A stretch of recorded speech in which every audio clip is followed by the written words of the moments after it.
ते तुमचं काम आहे, कारण शेवटी तुम्ही आमचे सेवक आहेत, जनतेचे सेवक आहेत. तुम्ही काही आमचे मालक नाहीत. की महिला डिलिव्हरी होत्यात खरंच व साहेब, कधीतरी माणसं राहते तिकडं, जनावरं राहत नाहीत. करोडोचा भ्रष्टाचारही आहे. आणि आज कसली दहशत माजवली ह्याच माध्यमातून साहेब, तुम्ही 5 दिवस 8 दिवस म्हणलात, आम्ही 10 दिवस तुम्हाला देतो तुमच्या समोर, जेणेकरून उद्या तुम्ही आम्हाला बोलायचं नाही ह्यांना. त्याचं कारण उद्या 10 दिवसामध्ये सगळे दगड काढण्यात.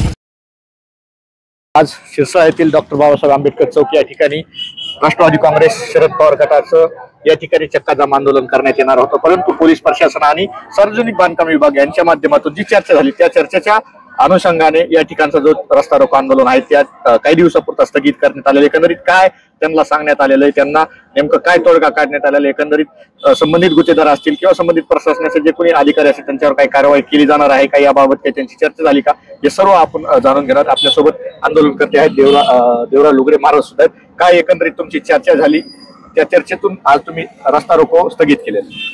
आजचं प्रशासनानं जे लेखी निवेदन दिलं आणि पोलीस PIच्या विनंतीला मान देऊन आजचं लेखी निवेदनाच्या माध्यमातून आजचं रस्ता रोको स्थगित केलंय. प्रत्यक्ष या ठिकाणी भरपूर कार्यकर्ते हे जमले होते, पण संबंधित उपअभियंता यांच्यासोबतच्या ज्या काही चर्चा झाल्या आणि इथून मग आम्ही थेट त्या जागेचा पंचनामाच त्या ठिकाणी केलेला आहे. आणि आज आपण बघितलं असेल आपल्याही चॅनलच्या माध्यमातून ते लाईव्ह आपण दाखवलेलं आहे. आणि किती भयानक पद्धतीचा बोगस रस्ता या भागामध्ये केलेला आहे.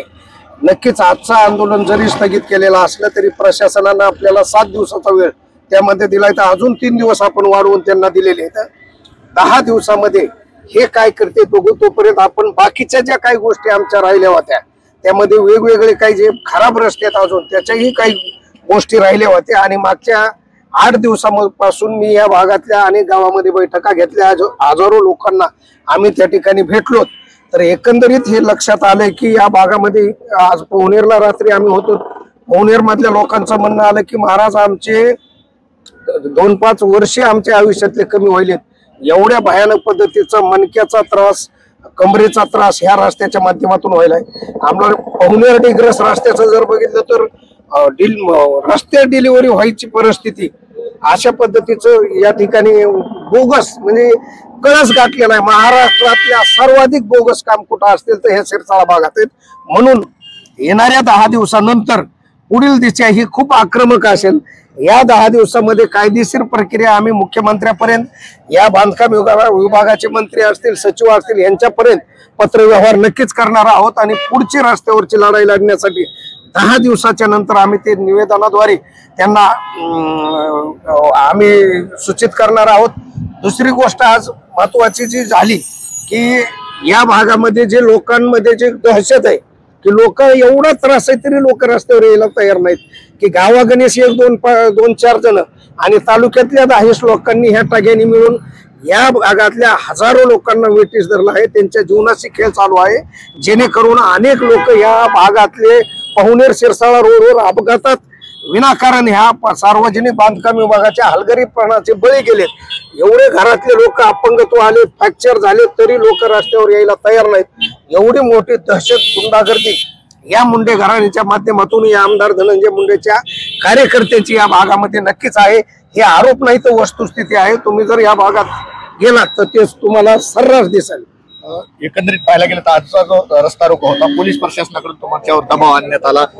रस्ता रोको देखील न करू देणे, इतर काही गोष्टी असतील, संबंधित अधिकारी असतील या ठिकाणी आले, त्यांच्यासोबत तुम्ही स्पॉटला गेलात. त्या ठिकाणी सुद्धा अधिकाऱ्यांची जी काही वर्तणूक होतं, जे काय बोलणं होतं की अतिशय निकृष्ट दर्जाचं काम सुरू असताना देखील, ते दिसत असताना देखील अतिशय उत्कृष्ट काम आहे असं त्यांच्याकडून सांगण्यात येतं. नक्कीच किती म्हणजे खूप अवघड आहे. लोकशाहीच पूर्णपणे पायदळी तोडवली आहे. पोलीस प्रशासनानं बी आज बळाचा दबावाचा वापर आमच्यावर केलेला आहे. आजचं आंदोलन इथं दाबण्याचा प्रयत्न केला आहे, पण आज आपण हजारो लोक आपल्या चॅनलच्या माध्यमातून, ह्या 2-3 चॅनलच्या माध्यमातून आपण बघितलं असेल, पण ह्यांचा भांडाफोड आम्ही नक्कीच केलेला आहे. सार्वजनिक बांधकाम विभागाचे अभियंता या ठिकाणी होते आणि खोटं बोल पण रेटू मोड चालू होतं त्यांचं. आपण हे तिथं बघितलं, तिथं कुठं बीबीएम झालेलं दिसत नाही. अनेक त्या भागातल्या अनेक गावच्या गावकऱ्यांनी सुद्धा तिथं प्रतिक्रिया आपल्याला दिलेली आहेत आणि प्रशासनाला धारेवर धरलं आहे. पण खोटं बोल आणि रेटून बोल, साम दाम दंड भेद याचा वापर करून हे दडपशाही करण्याचा प्रयत्न करत आहे. पण खास करून या पुढच्या भागामध्ये माझं विशेष लक्ष या शिरसाळे भागावर राहणार आहे आणि ह्यांनी जे जे काही नंगानाच केलाय, भ्रष्टाचार केलाय, हे सगळा खदून मी काढणार आहे. आणि या पुढची लढाई ही नक्कीच रस्त्यावरली लोकशाही मार्गाने अशी आक्रमकतेने असेल. आपल्यासोबत दुसरे आंदोलनकर्ते सुद्धा. एकंदरीत पाहायला गेलं तर या शिरसाळ परिसरातले तुम्ही अनेक रस्त्यांचा उल्लेख करत या ठिकाणी चक्काजाम आंदोलन करणार होतात. कुठले कुठले रस्ते होते, कुठले कुठले रस्ते निकृष्ट दर्जाचे झाले, काय सांगता येईल की अजून तुम्ही काही रस्त्याचा अभ्यास केला की हे रस्ते निकृष्ट दर्जाचे झालेत असते? आता आजच्या ह्या रस्ता रोकोच्या माध्यमातून आपण प्रशासनालाही काही सहकार्य आपल्या आंदोलकाच्या मार्फत व्हावं म्हणून आपण एक 10 दिवसाचा त्यांना वेळ दिलेला आहे. कारण काय त्या आजच्या रस्ता रोकोच्या या प्रक्रियेला आपले PWDचे प्रळीचे इंजिनियर साहेब गोविंद मुंडे साहेब हे म्हणजे वैयक्तिक या ठिकाणी आज त्यांनी कामावर येऊन पाहणी केली. ते मुळात या कामावर आलीच नव्हती किंवा आली नसतील, पण आज या माध्यमातून त्यांनी येऊन गेले आणि त्यांच्या समोर आम्ही सगळ्या गोष्टीचा उलगडा केलेला आहे. आणि कुठेतरी प्रशासनालाही आपण थोडस असं धारेवर न धरता त्यांना सहकारी व्हावं या भावनेतून 10 दिवसाचा वेळ दिलाय. आणि आपलं आंदोलन स्थगित नाहीये. आपण 10 दिवसाचा वेळ दिल्यानंतर पुन्हा अजून त्याच पद्धतीनं त्याच जोमाने या कामासाठी अजून रस्त्यावर उतरण्याची आपली तयारी आहे. कुठले कुठले रस्ते प्रामुख्याने यामध्ये आहेत तुम्ही सांगू शकताल की? आता शिरसाळा पवनेर आहे, यानंतर दुसरे कुठले कुठले रस्ते? प्रामुख्यानं शिरसाळा पवनेर हा 14 किलोमीटरचा, त्यानंतर गोवर्धन ते खारीतंडा हा एक रस्ता आहे आणि पवनेर ते डिग्रस, पवनेर डिग्रस तर हा खूपच भयंकर परिस्थितीतला रस्ता आहे. त्या रस्त्यावर तर सरासरी तिथल्याही लोकांना कसं सहन करतात हे मला माहित नाही. कारण 4 वर्षापासून त्या रस्त्यावर मला वाटतंय 1-2 वेळेस काम न करता हे कुठेतरी बिल उचलल्याचं ऐकण्यात येते.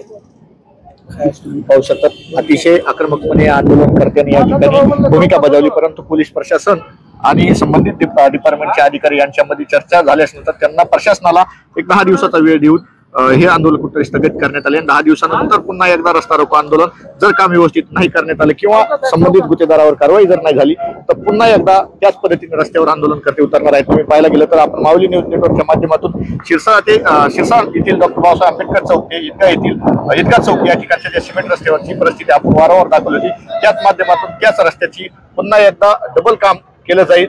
जी काही त्या ठिकाणी धूळ माती उडत आहे त्याचं देखील काम संबंधित डिपार्टमेंटला सांगण्यात आलेलं आहे. संबंधित डिपार्टमेंटनं गुत्तेदाराला सांगण्यात आलेलं आहे. अवघ्या 10 ते 15 दिवसामध्ये ते देखील काम व्यवस्थित करून घेतलं जाईल असं देखील संबंधित गुत्तेदारांच्या आदेश गुत्तेदारांना देण्यात आलेले. एकंदरीत पाहिले की यामध्ये अजून काही नवीन अपडेट्स मिळतील का हे पाहणं महत्त्वाचं ठरणार. कॅमेरामॅन बाळासाहेब गरडसह मी अशोक गलांडे, माऊली न्यूज नेटवर्क, शिरसाळा, बीड.